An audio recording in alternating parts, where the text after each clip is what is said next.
Hello.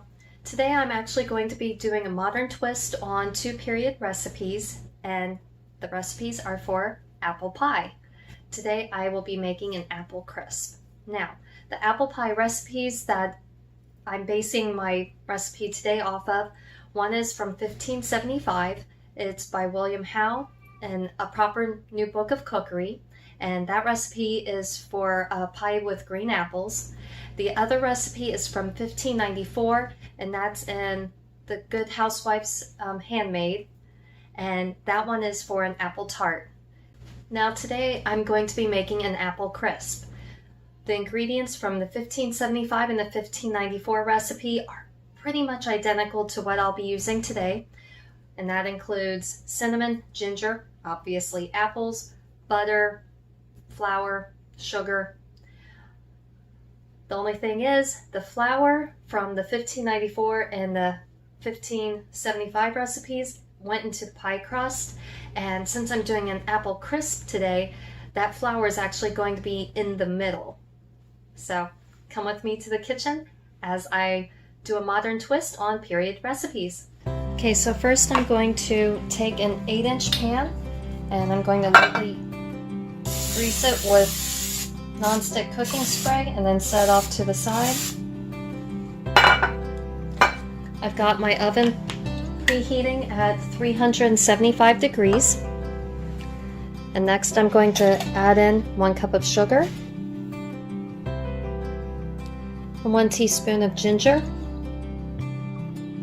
and 1 teaspoon of cinnamon. And now I'm adding in 1 cup of flour. And I'm going to mix all of these together.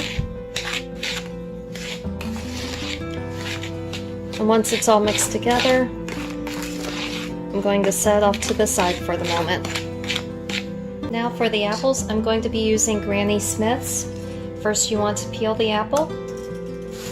Actually, bring this over here to peel my scraps right into the bag.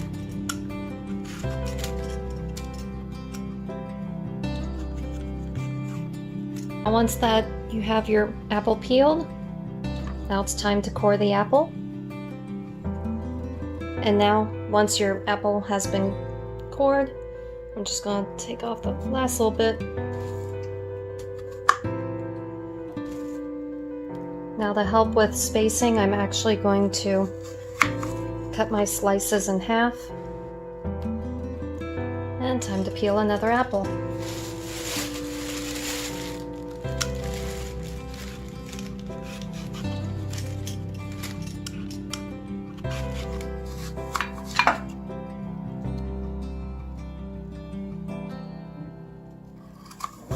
Now I'm going to put a second layer of apples on top of that. I'm going to crisscross them the other way. Now, as you can see, I've got almost a second row completely done. The goal is to have the apple slices evenly spaced in your pan. Next, you'll want to take 1/2 cup of butter and either soften it, or I like to melt mine. Now, do you remember that sugar, flour, cinnamon, ginger mixture? You're going to add your melted butter into that powder mixture. And now stir it together.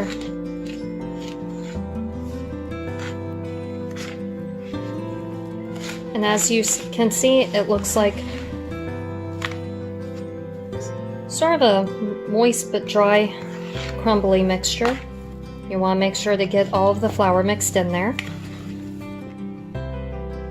Now here's my pan with the apples, and I'm just going to start spreading this topping around.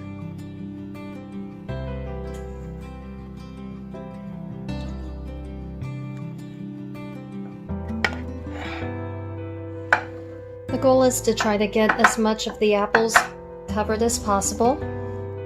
Okay, looks like it's ready. Okay, and it's done baking. It smells wonderful, and I can't wait to cut into it.